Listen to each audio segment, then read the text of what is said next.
She found him in the recliner and then came and called me. And I ran over there and I thought I was going to resuscitate him, but he was cold. Lawrence and Nellie Tunsill are certain the cause of their neighbors' deaths lies here, beneath their homes. And Miss Foster and her husband died in that house there. Daniel, his wife, everybody died in that house. Mr. Rollins. Mr. and Mrs. Rollins. Yeah, both of them died. Yeah. And Nick and his family, their parents died. In every house on this corner down there, we've had death. And they are also worried about the people that are still living here. Illnesses everywhere. And this is where our children used to play out here, who used to play football. The Tunsills sent their kids here, to Mary McLeod Bethune Elementary, which now stands vacant. At the time, the school wasn't big enough to accommodate the growing population in their neighborhood. The parents came to a meeting, and they were so angry that that particular school had not had any improvements, and they didn't know why until they found out that night that there was a no-dig order on that campus up there because of the contamination. Contamination went 22 feet deep, and our children, have been going to that school for I don't know how, since it opened. So we've had a lot of children that's been exposed to the contaminants up at that school. It left the Tunsills wondering how and when the contamination got here. It was deposited there as landfill, as fill dirt. It was taken from the incinerators that burned the garbage.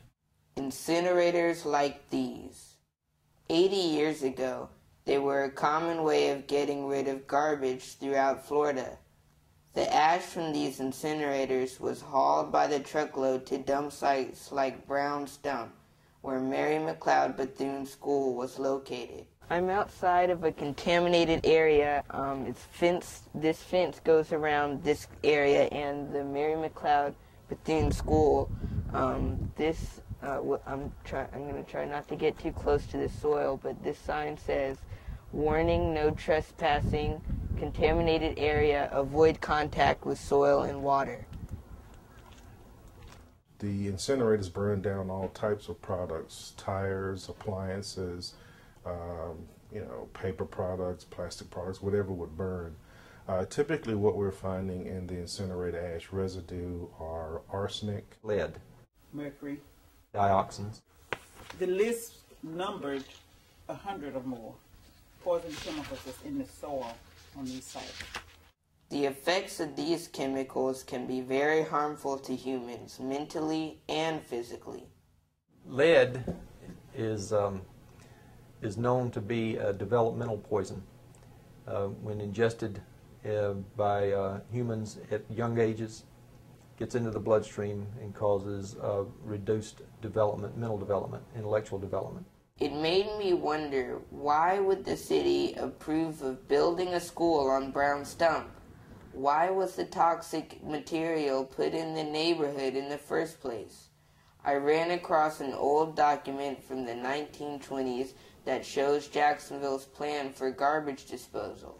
I went to UNF to find out what it meant. This is an interesting document that you got here, William. This looks like it's from 1929. Minutes of the City Planning Advisory Board for the City of Jacksonville. Charles Klossman is a history professor and an expert on environmental issues. If you look at these six districts, the only one that's designated as being next to incinerators, at least on this list, are the colored districts. And it says that mule-drawn collection carts are used, but motor trucks are used in all the other collection districts.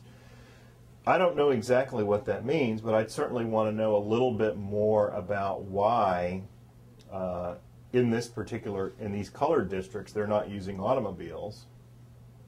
They're using mule-drawn collection carts. We're talking about the late 1920s and 1930s, so you have to remember this city is radically different from the way it is today. Much more rural in appearance, much less crowded, far fewer automobiles. Segregation of different, black and white was just taken as a sort of natural order of things. There were strict racial lines on residents, on employment, on virtually everything. If a production process had an odor, or if a production process had something unattractive about it, the probability was that it was going to be placed in the black community. And so, a host of these production processes that were that proved to be quite difficult were placed in the black community. There's not any question at all that if you're black or brown skinned, you're more likely to live next to a toxic waste site. The Tunsills believe that this is why so many people have died in their neighborhood. They sued the city, hoping to get something done. The city has a different opinion about why the ash ended up in these neighborhoods. At that point, no one knew that there were potentially hazardous substances in this incinerated ash, so they basically used it to fill in a hole. But the Tunsills don't buy it. Well, one thing about it, we lived adjacent to it, so evidently there was some knowledge that it was not good for you, because the larger population was not assigned to that area. So if the Tunsills know about the poisonous material in their neighborhood, why not move? If I were to put a for sale sign in front of my house, it would be like me saying, I would like to move off of Brown's dump, but I wouldn't mind if somebody else were to move on to Brown's dump. And that is not Lawrence Tunsill, and that's not our organization and what our family is all about. The city ought to declare eminent domain. They can do it in any other cases that they want to get the people's land for whatever they want. I don't think the people ought to be allowed to be living somewhere where their life is under a constant threat every day. After many years of conflict with the city, still all of the residents' demands haven't been met. The Tunsills feel that the city should have at least helped the residents relocate. The city did finally respond to the neighborhood individuals and also put together a plan with the Environmental Protection Agency to get these sites cleaned up. The Environmental Protection Agency, EPA, has agreed that they will accept exactly that, removal of up to 2 feet. If we test and the contamination is only 6 inches deep, then we only have to remove 6 inches. If it goes more than 2 feet deep, then we have to remove just the top 2 feet and then replace it with clean soil and landscape it. We did have to compromise. We had to accept the kind of settlement that was not satisfactory to us, but it was the best settlement that we could get at the time. The conflict was the city using property for certain purposes and creating a problem with the human health, public health.